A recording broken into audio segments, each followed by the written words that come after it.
की डेट में हिंदुस्तान में ये मेरा दायित्व है कि मैं आपको ये बात बताऊं। Being in the industry from the last 20-22 years, ये बहुत जरूरी है। मैं पिछले कुछ दिनों से कुछ वीडियोस बना के भी अपने लोगों में एक संदेश भेज रहा हूं कि बाजार आज की डेट में बहुत नकली लोगों से भरा पड़ा है। आपको असली और नकली की पहचान करना सीखना होगा। साथियों, मैं आपको बता दूं, बाजार में बहुत सारे दानव घूम रहे हैं। बाजार में बहुत सारे लोग घूम रहे हैं जो आपके पैसे को डबल करने का लालच आपको देंगे कि आप आ जाइए, हम आपके पैसे को दुगना कर देते हैं, आप आ जाइए, हम आपके पैसे को 4 गुना कर देते हैं। किसी ऐसे व्यक्ति के झांसे में मत फंसना, किसी ऐसे व्यक्ति के झांसे में मत फंसना जो आपको रातों रात करोड़पति बनाने का सपना दिखा रहा हो, क्योंकि ऐसी बहुत कंपनियां पिछले करीब 15 बरस में मैंने देखी हैं और ऐसे बहुत लोगों को मैंने बर्बाद होते हुए देखा है। क्रिप्टो की आड़ में बहुत सारे लोग अपने अनएथिकल एक्टिविटीज में इन्वॉल्व हैं। मैं आपको एक छोटा सा उदाहरण देना चाहता हूं, आपके रोंगटे खड़े हो जाएंगे। मैं ये बात क्यों बता रहा हूं? ये बात करनी जरूरी है, बेहद जरूरी है, क्योंकि कुछ लोगों को पता ही नहीं होता कि वो गलती से भी कितना बड़ा गलत काम कर रहे हैं। वो अपने साथ न जाने कितने लोगों का भविष्य दांव पे लगा रहे हैं। साथियों, आज से 3 दिन पहले मेरे ऑफिस में एक लड़का आया। आप जान के बहुत हैरान होंगे, आपको बहुत हैरानी होगी, और मैं आपको ये बता रहा हूं, इस बात के साक्षी मेरे ऑफिस के लोग हैं। तो आप जान के हैरान हो जाएंगे कि पहले ही 5 ही मिनट के अंदर वो लड़के ने अपनी सारी की सारी राम कथा मुझे बता दी और मेरे कानों में से धुआं निकल गया। साथियों, वो करीब 10 लाख रुपए के कर्जे में था। कोई क्रिप्टो करेंसी की आड़ में किसी ने उसको फंसाया था 10 लाख रुपए के कर्जे में। आप जान के बहुत हैरान हो जाएंगे, जब उसने पहली बार 10,000 रुपए लगाए थे, पहली बार आदमी 10,000 ही लगाता है, तो उसके 10,000 अचानक अगले ही महीने 20,000 रुपए हो गए। तो बड़ा मोटिवेटेड हुआ, ये तो मजा आ गया। फिर उसने कहीं से अरेंज करके 50,000 रुपया इन्वेस्ट किया। फिर उसका पैसा 50,000 से 1 लाख रुपए हो गया, तो उसको बहुत मजा आया। फिर उसने 1 लाख रुपया इन्वेस्ट किया और उसका पैसा 2 लाख रुपए हो गया, तो उसको और बहुत मजा आया। अब मैं आपको जो बताने जा रहा हूं ना, वो आपके रोंगटे खड़े कर देगा। ये 3 दिन पुरानी कहानी है। उसके पापा नई दिल्ली के अंदर ऑटो चलाते हैं। उसने अपने पापा से 10 लाख रुपए का कर्जा लिया, 10 लाख रुपए का, और पापा को बोला मैं एक बहुत बड़ा बिजनेस करने जा रहा हूं जहां पर हमारी सारी दुख, हमारी सारी तकलीफें, हमारी सारी परेशानियां खत्म हो जाएंगी। और उसके फादर के पास कहीं से पैसे नहीं थे। उन्होंने अपना मकान गिरवी रख के 10 लाख रुपए उठाए और वो 10 लाख रुपए उस लड़के को दे दिए। लेडीज एंड जेंटलमैन, 3 महीने पहले वो 10 के 10 लाख रुपए डूब गए। 3 महीने पहले वो 10 लाख रुपए डूब गए। तो पापा ने बोला अब पैसे कब मिलेंगे? तो उसने बोला अगले महीने। और अगस्त की 31 तारीख डेडलाइन दे दी उसने अपने पापा को कि 31 अगस्त खत्म होते होते मैं आपको पैसे दे दूंगा। साथियों, 2-3 दिन पहले वो मेरे दफ्तर में आया और वो रोने लगा। जानते हैं मुझे क्या बोला? उसने मुझे बोला, सोनू सर, मुझे 10 लाख रुपए आप दे दो, नहीं तो मुझे सुसाइड करना पड़ सकता है। मुझे आप 10 लाख रुपए दे दो, नहीं तो मुझे सुसाइड करना पड़ सकता है। 22 साल का लड़का, सिर्फ 22 साल का, और मैं आपको सच घटना बता रहा हूं। क्रिप्टो की आड़ में वो फंसा, पता नहीं किसके चंगुल में फंसा, और 10 लाख रुपए के कर्जे में आ गया। मैंने उसको बोला, मैं तुझे 10 लाख रुपए ऐसे कैसे दे सकता हूं? How it is possible? क्योंकि मेरे पास तो रोज 50 लोग आते हैं इस तरीके से, मैं नहीं दे सकता। मैं तुझे इतना कह सकता हूं कि तू मेहनत कर, अच्छी जगह काम कर, तेरे कर्जे मुक्त हो जाएंगे अगर तू अच्छी जगह जाके काम करेगा। उसने बोला, मैं अपने पापा को क्या बोलूं? मैंने कहा, सच जाके बता अपने घर में। उसने बोला, मेरे पापा को हार्ट की बीमारी है, दिल की बीमारी है, और डॉक्टर ने कहा है कि इनको ज्यादा टेंशन नहीं देनी। अब मैं बताऊं कैसे? साथियों, आप सोचिए कि उस लड़के पे उस वक्त क्या बीत रही होगी। मेरे रोंगटे खड़े हो गए उससे आधा घंटा बात करके। उसके पास 1 रुपया नहीं है। वो कहीं से 50,000 रुपए लेकर आया ताकि मेरे से मिल सके, मेरी कंसल्टेंसी ले सके। उसके पास 5 पैसे नहीं थे। कहां से कर्जा लेके आया ताकि उसको 10 लाख रुपए वापस कैसे हो जाए, ऐसा कोई रास्ता बता सके। और उसने मुझे बोला कि मुझे सुसाइड करना पड़ सकता है। साथियों, जानते हैं कि बाजार में ये सब चल रहा है। जब तक आप पे बीतेगी नहीं, आपको पता नहीं चलेगा।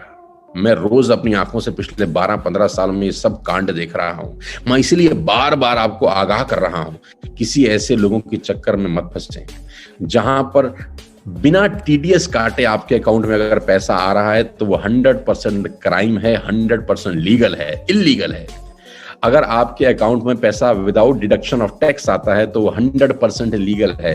अगर आपके अकाउंट में कोई डॉलर्स आ रहे हैं, कोई आपको बोलता है हम आपके अकाउंट में डॉलर डाल देंगे, 100% आप फंस रहे हैं किसी ऐसे काम में, और ये लैंड वहीं करेगा और आखिरी में लोग सुसाइड कर जाते हैं। मेरे पास उस लड़के को देने के लिए कुछ था नहीं साथियों, मैं उसको सिर्फ इतनी सांत्वना दे सका कि तू मेहनत कर, मेहनत करेगा इस कर्जे से मुक्त हो जाएगा। मैं भी कर्जे में था, मैंने उसको अपना उदाहरण दिया कि 20-22 साल पहले जब मैंने अपना करियर शुरू किया तो मैं 3 लाख के कर्जे में था और मेरा तो कोई कसूर भी नहीं था। तेरा तो कसूर है, तूने तो गलती करी है, कोई बात नहीं, गलतियां इंसान से होती हैं, लेकिन अब इस गलती से सबक ले और आगे बढ़। मैंने उसके 50,000 रुपए लौटा दिए जो मैंने कंसल्टेंसी के लिए थे। मैंने तुरंत उसके अकाउंट में 50,000 रुपए ट्रांसफर किए, 50 या 59,000 रुपीज था प्लस जीएसटी। सारा का सारा पैसे मैंने उसको वापस किया। मैंने कहा मैं तेरे लिए ये कर सकता हूं कि मैं तुझसे 5 पैसा भी नहीं लूंगा, तेरे पास है ही कुछ नहीं तो मैं तुझसे क्या चार्ज करूं यार, और तेरी हालत देखकर तो मुझे दया आ रही है तेरे ऊपर, ये पकड़ अपने पैसे। मैंने उसको सारे पैसे लौटा दिए, मैंने उसका 1 रुपया नहीं रखा और उसको सलाह दी कि देख जिंदगी में गलतियां होती हैं लेकिन गलती से सीख ले, आगे बढ़, मेहनत कर। कोई भी ऐसी कंपनी में अपना पैसा मत इन्वेस्ट करना जहां पर तुझे ऐसी नौबत आ जाए कि तू घर जाके अपने बाप को बता नहीं सकता क्योंकि उनको दिल की बीमारी है। उनके साथ कुछ भी हो सकता है। और जब 10 का 20 हो रहा था तो कितना खुश था, जब 50 का 1 लाख हो रहा था तो तू कितना खुश था, जब 1 का 2 हो रहा होगा तब भी तू कितना खुश होगा। और उस वक्त अगर मेरे जैसा कोई आदमी तुझे समझाता तो मुझको ही गाली देता था, लेकिन आज तुझे मेरी जरूरत पड़ रही है, आज तू मुझसे मांगने आया है, आज तू हाथ फैला रहा है, देख ये होती है हालत। मैंने उसको डांटा भी सही, प्यार भी किया, समझाया भी सही, हर तरीके से उसको कन्विंस करके वापस भेजा। उसने मुझसे कहा कि सर मैं आपके पैर छूना चाहता हूं। मैंने कहा तू मेरे पैर मत छू, जाके अपने बाप के पैर छू जिसका 10 लाख रुपए लेकर आया है, जो ऑटो चलाता है, कितनी मेहनत करके उसने पैसे कमाए होंगे। साथियों ये पूरे हिंदुस्तान की कहानी है। ये कहानी सुनाकर मैं सिर्फ आपको इतना बताना चाहता हूं कि ऐसी न जाने कितनी कहानियां हैं जो हम तक पहुंचती ही नहीं है, ऐसी न जाने कितनी ही बातें हैं जो आप तक, मुझ तक नहीं पहुंचती। 8,000 लोग आज मुझे लाइव सुन रहे हैं। मेरा रिस्पॉन्सिबिलिटी है इस देश के लिए, मेरी जिम्मेदारी है। इस इंडस्ट्री ने हमें बहुत कुछ दिया है, लेकिन कुछ दानव इस बाजार में घूम रहे हैं, वो अपनी हरकतों से बाज नहीं आएंगे। उनको इनोसेंट भोले भाले लोग चाहिए, वो उनको बताएंगे कि कैसे तुम डबल कर सकते हो। यहाँ तो बहुत स्लो है, कब तक ये टूथपेस्ट बेचते रहोगे, कब तक ये शैम्पू बेचते रहोगे, कब तक ये सामान बेचते रहोगे। ये छोड़ो, ये जल्दी, ये इतनी धीरे धीरे नहीं कर सकते, इतना टाइम नहीं है हमारे पास। हमको तुरंत करोड़पति बनना है, हमको डॉलर में पैसे कमाने हैं। ऐसा ऐसा गीता ज्ञान जो लोग आपको दे रहे हैं, आप ऐसे दानों से कृपया करके दूरी बना लीजिए। मैं हाथ जोड़कर आपसे विनती करता हूं, अपने परिवार को बारे में सोचिए, अपने माँ बाप के बारे में सोचिए। लोग सुसाइड कर रहे हैं हिंदुस्तान में। आप गूगल पे जाइए, मेरी आपसे रिक्वेस्ट है, आप गूगल पे जाके देखिए कि हो क्या रहा है। प्लीज, जहां पर रीपरचेज नहीं होता वो बड़ कंपनियां फ्रॉड हैं, जहां पर बाइंग सेलिंग नहीं होती वो कंपनियां फ्रॉड हैं, जहां पर टीडीएस नहीं कटता वहां कंपनियां फ्रॉड हैं, जहां जीएसटी एप्लीकेबल नहीं है जिस प्रोडक्ट्स पे वो कंपनियां फ्रॉड हैं। हिंदुस्तान के अंदर क्रिप्टो करेंसी की आड़ में बहुत सारे लोगों को बेवकूफ बनाया जा रहा है। मेरी आप सबसे रिक्वेस्ट है कि ऐसे दानवों से दूर रहें, असली और नकली की पहचान जरूर करें। ओपनली मैं आपसे कह रहा हूं, किसी भी कंपनी में जाएं लेकिन एथिकल कंपनी करें, 100% एथिकल बिजनेस करें, और 2 दिन 2 रात में करोड़पति बनने का सपना मत देखिए। इसलिए मैं आपको बधाई देना चाहता हूं कि आपने हिंदुस्तान की सबसे बड़ी कंपनी का चुनाव किया। यहां धीरे धीरे ही सही, लेकिन एक दिन हम अपने सपनों को पूरा कर लेंगे। धीरे धीरे ही सही, एक दिन हम अपने सारी ख्वाहिशों को पालेंगे। धीरे धीरे ही सही, कम से कम लीगल बिजनेस करेंगे, एथिकल बिजनेस करेंगे, सर उठा के बिजनेस करेंगे। 2001 फरवरी 5 को मैंने अपना मोबाइल फोन खरीदा। 5 फरवरी 2001 को मेरे पास मोबाइल फोन था और मैंने पहले दिन एक जो नंबर खरीदा, आज 1 सितंबर 2022 को मेरे पास वही मोबाइल नंबर है। वही मोबाइल नंबर है। पिछले 21 साल से मेरा घर हिंदुस्तान में हर आदमी जानता है, मेरा दफ्तर आज हिंदुस्तान में हर आदमी जानता है। एथिकल बिजनेस करने में आप सर उठा के फक्र के साथ काम कर सकते हैं। मेरी आपसे रिक्वेस्ट है लेडीज एंड जेंटलमैन, ये वो लोग हैं जो हर 3 महीने में, हर 6 महीने में अपना फोन बदल लेंगे, किराए के मकान पे रहते हैं, किराए का मकान बदल लेंगे, मिलेंगे नहीं, नंबर ऑफ हो जाएंगे और पुलिस आपके दरवाजे पर खड़ी होगी।